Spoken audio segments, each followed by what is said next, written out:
নমস্কাৰ প্ৰিয় দৰ্শক সকলোকে পুনৰবাৰ নতুন এটা ভিডিঅ' লৈ মই ৰাহুল ডেকাই আন্তৰিকভাৱে স্বাগতম জনাইছো 10 ছেপ্টেম্বৰ আৰু আজি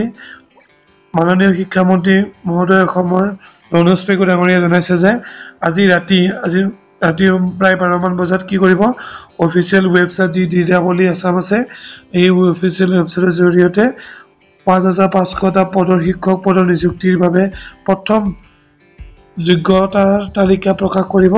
ফাৰ্স্ট প্ৰভিজনাল মেৰিট লিষ্ট প্ৰকাশ কৰিব আৰু ইতিমধ্যে ডিডাবলি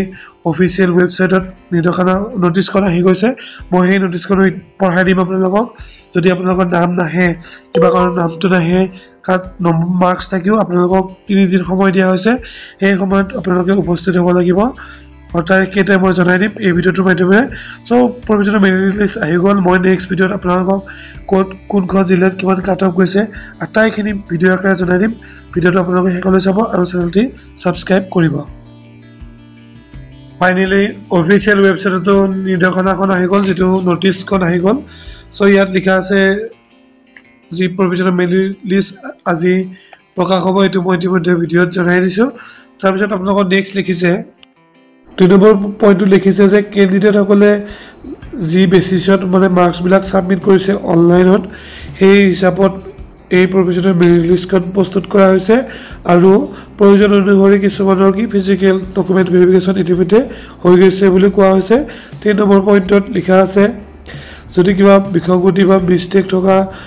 ডকুমেন্টছ পায় তেন্তে কি হ'ব কেনসেল হৈ যাব বুলি কোৱা আছে 4 নম্বৰ পইণ্ট দিয়া আছে মহজ ভাষাত বুজাই দিছো প্ৰভিজনাল মেৰিট লিষ্টত নাম থকা মতে এপইন্টমেন্টৰ বাবে ক্লেম কৰিব নোৱাৰিব এখিনি কথা ক'ব বিচাৰিছে 5 নম্বৰ পইণ্টটো দিয়া আছে যিসকলৰ নাম ফাইনেল মেৰিট লিষ্টত আহিব তেখেতসকলৰে কি হ'ব এপইন্টমেন্ট লেটাৰৰ বাবে যোগ্য হ'ব বুলি 5 নম্বৰ পইণ্টত লিখা আছে তাৰ পিছত জেনুইন ডকুমেন্টছ হয় নে নহয় চাবৰ কাৰণে কি কৰিব বেক অফিচ ভেৰিফিকেশন হ'ব যেটো কাউন্সিল ইউনিভাৰ্সিটি অথৰিটিজ এবিলাকে বেক অফিচ ভেৰিফিকেশন কৰিব তাৰ পিছত তেখেতসকলে যদি কিবা বিসংগতি পায় তেন্তে কেন্ডিডেটছটো কেনসেল কৰিব আৰু টাৰমিনেশনো কৰিব পাৰে সো এই কাৰণে আপোনালোকে চিন্তা কৰিব নালাগে তাৰ পিছত নেক্সট দিয়া আছে 8 নম্বৰ পইণ্টত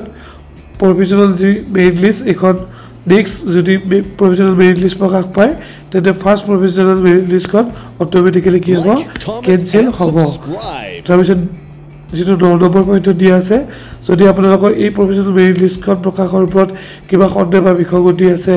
তেন্তে কি কৰিব পাৰে আপোনালোকে এই ডিডাবলি অফিচত গৈ ইয়াত টাইমটো দিয়া আছে 15 তাৰিখৰ 16 তাৰিখে 17 তাৰিখে উক্ত জিলাকেইখন ইয়াত থকা জিলাকেইখনে গৈ তাত আপোনালোকৰ যি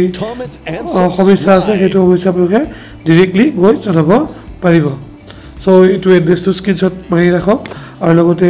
ডিস্ট্ৰিক্ট ওয়াইজ আপোনালোকৰ ডেট দিয়া আছে এই ডেটটোত আপোনালোকে যাব লাগিব আপোনালোকৰ সমস্যাটো লৈ সো মই নেক্সট ভিডিঅ'ত আপোনালোকক ধুনীয়াকৈ district wise category wise cut off লিষ্টটো প্ৰকাশ কৰিম যেটো আজি লিষ্ট দিব মই গোটেইখিনি ধুনীয়াকৈ প্ৰিপাৰেচন কৰি আপোনালোকক ভিডিঅ' আকাৰে জনাই দিম সেই ভিডিঅ'টো শেষলৈ চোৱাৰ বাবে সকলোকে বহুত বহুত ধন্যবাদ